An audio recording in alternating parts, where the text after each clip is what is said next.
तो बच्चों देखो आज हम लोग सर्कल चैप्टर की क्लास 10 की थ्योरम नंबर 1 और थ्योरम नंबर 2 पढ़ने जा रहे हैं। ठीक है, ध्यान देना क्या मीनिंग है, कैसे प्रूव होगा वो।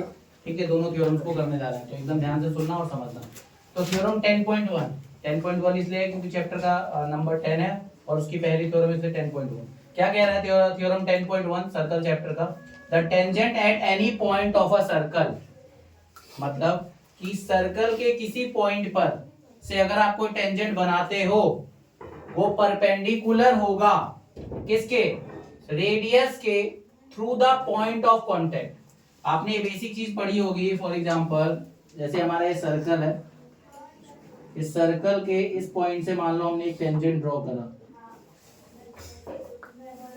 ठीक है, और जाहिर सी बात है रेडियस कहां से आता है?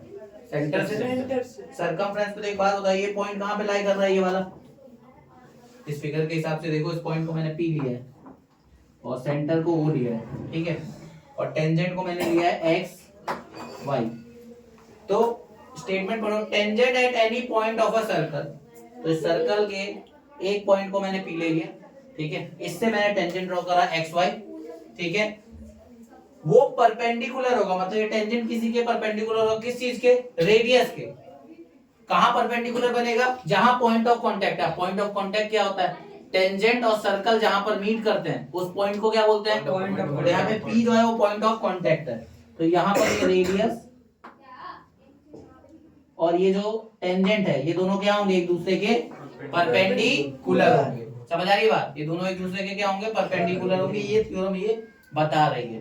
तो सर्कल पर किसी पॉइंट से अगर आप टेंजेंट पास कराते हो तो जहां पर पॉइंट ऑफ कांटेक्ट है उसके साथ वो रेडियस और ये टेंजेंट एक दूसरे के क्या होंगे? परपेंडिकुलर। ये थ्योरम हमें ये बता रही है, इस बात को ध्यान रखना, क्योंकि इस थ्योरम का यूज हम सेकंड थ्योरम को प्रूव करने के लिए भी करेंगे। आई बात समझ?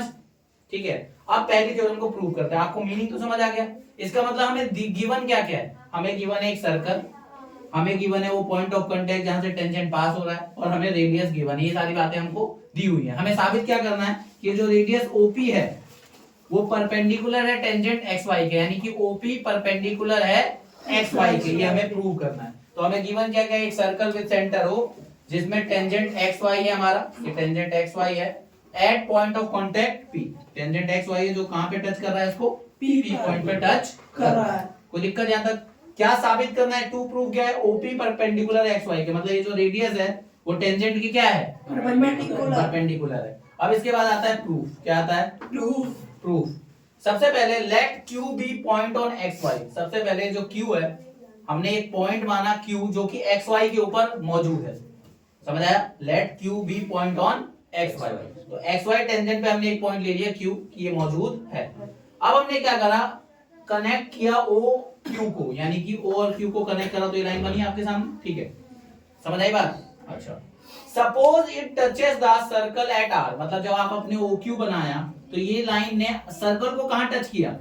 इस पॉइंट पे। उसको क्या नाम दिया हमने? R नाम दिया, ठीक है।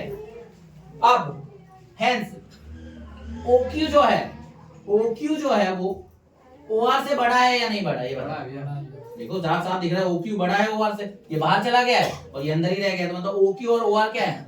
उसमें बड़ा कौन सा है? OQ नहीं समझे? देखो OR इतना ही है और OQ उससे ऊपर गया, आगे तक गया, मतलब OQ है वो OR से बड़ा है। अच्छा एक बात बताओ, OR रेडियस है, OP भी रेडियस है, तो अगर OQ OR से बड़ा है तो ये OQ OP से भी बड़ा होगा। तो इसीलिए मैंने लिखा है OQ जो है वो OR से बड़ा है, तो उस हिसाब से OQ को OP से भी बड़ा होना चाहिए। क्यों?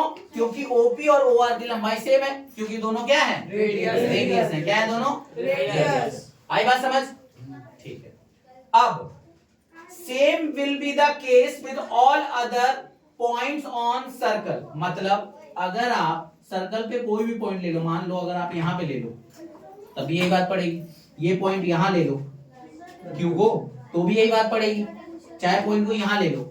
हर केस में OQ जो है वो OR से क्या होगा? बड़ा होगा, और OR से OQ जो है OR से बड़ा होगा तो OP से भी बड़ा होगा। ये सारी जगह पॉसिबल होगा, ऐसा नहीं केवल इसी जगह के लिए, हमेशा ऐसे ही होगा।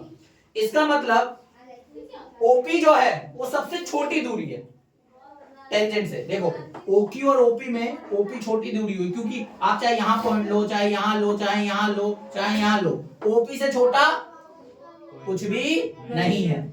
और एक बात बताओ, किसी से जो सबसे छोटी दूरी होती है वो उसकी क्या होती है, 90 डिग्री होती है, क्योंकि देखो स्मॉलेस्ट, क्योंकि अगर हल्का सा भी ज्यादा दूर होगा उससे वो, तो वो एंगल बदल जाएगा। लेकिन अगर कोई किसी शॉर्टेस्ट दूरी पे है, इसका मतलब उसके साथ क्या बना रहा होगा, परपेंडिकुलर बना रहा होगा, 90 डिग्री बना रहा होगा। तो smallest line that connects X Y, ठीक है, मतलब कहने का मतलब ये लाइन ये कह रहा है कि ओपी जो है वो सबसे छोटी दूरी है जो एक्स वाई को कनेक्ट कर रही है, और जो सबसे छोटी लाइन होती है वो क्या होती है, उसके परपेंडिकुलर होती है। ठीक है, आप सिंपल समझो कि अगर ये जैसे बोर्ड है, ठीक है, और मैं इसके यहाँ पे खड़ा हूं, तो इस यहां से यहां तक मेरी दूरी, फिर यहां तक, फिर यहां तक, फिर यहां तक, ये वाला जो पार्ट होगा सबसे छोटा होगा, लेकिन ये बाकी जो पॉइंट्स होंगे वो क्या होंगे, दूर दूर होंगे। लेकिन जो सबसे छोटा होगा वो देखो उसके साथ क्या बना रहा होगा, 90 डिग्री बना रहा होगा। यही बात मैं आपको समझाना चाह रहा हूँ। इस टेंजेंट में भी देखो, आप वो सेंटर से अगर किसी भी पॉइंट को लो टेंजेंट पे, तो वो जो दूरी होगी